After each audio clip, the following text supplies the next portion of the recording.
সে অন্যায় করে নাই, আপনারা ওরে ক্ষমা করা উচিত। এখন পর্যন্ত দেখতেছেন আমি আদালতে দুয়ারে দুয়ারে আমার কত ছেড় হুমকি কত কিছু, এগুলো আপনাদেরকে একটু বিবেক নাড়া দেয় না, একটা মনোযোগ তো নাড়া দেয় না ভাই। আপনি চিনি আপনি একটু বিবেক নাড়া দেন, আপনি ফ্যামিলি নাই ভাই।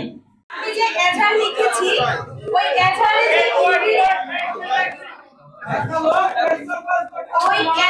যে ইনগ্রেডিয়েন্ট ছিল, যে ধারাগুলো ধারা আসে ওগুলাই আইনগত।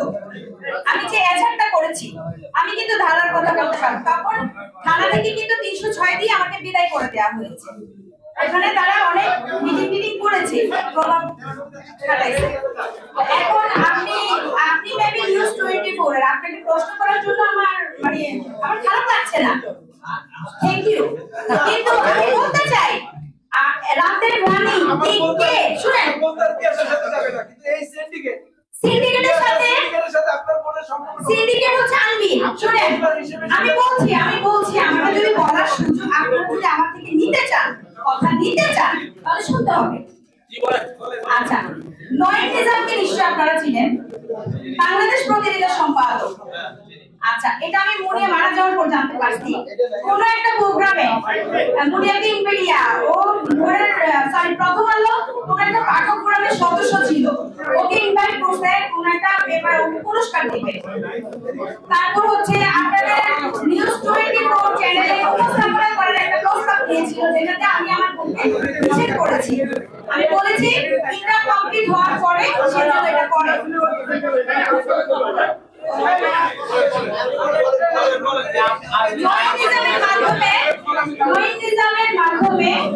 আনবিরের সাথে কিভাবে জানি পরিচয় হয়েছে সোশ্যাল মিডিয়াতে, তো এটা আমি আসলে পরে জানতে পেরেছি।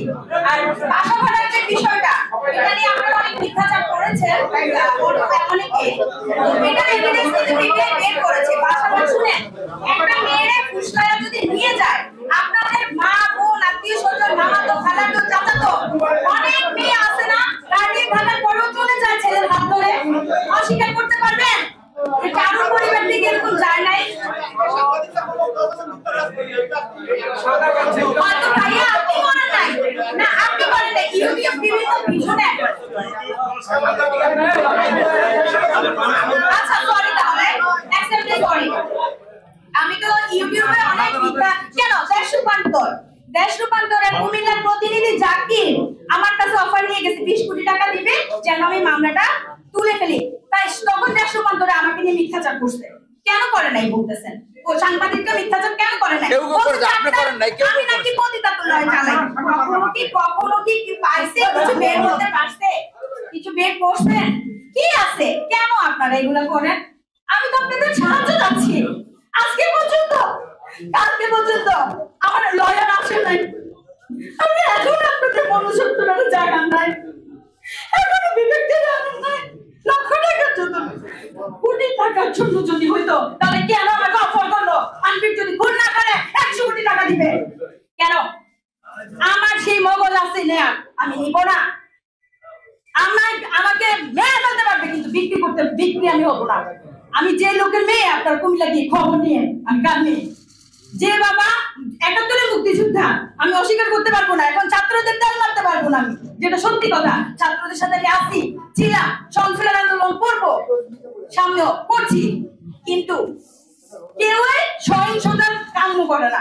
আমার বোনেরটা ছিল ভুল, আপনারা যেটা করছেন সেটা অন্যায়।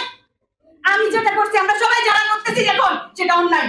সে ভুল করতে পারে, সে অন্যায় করে নাই, আপনারা ওরে ক্ষমা করা উচিত। এখন পর্যন্ত দেখতেছেন আমি আদালতে দুয়ারে দুয়ারে আমার কত ছেড় হুমকি কত কিছু, এগুলো আপনাদেরকে একটু বিবেক নাড়া দেয় না, একটা মনোযোগ তো নাড়া দেয় না ভাই। আপনি চিনি আপনি একটু বিবেক নাড়া দেন, আপনি ফ্যামিলি নাই ভাই। আমি এই মামলার একজন লয়ার,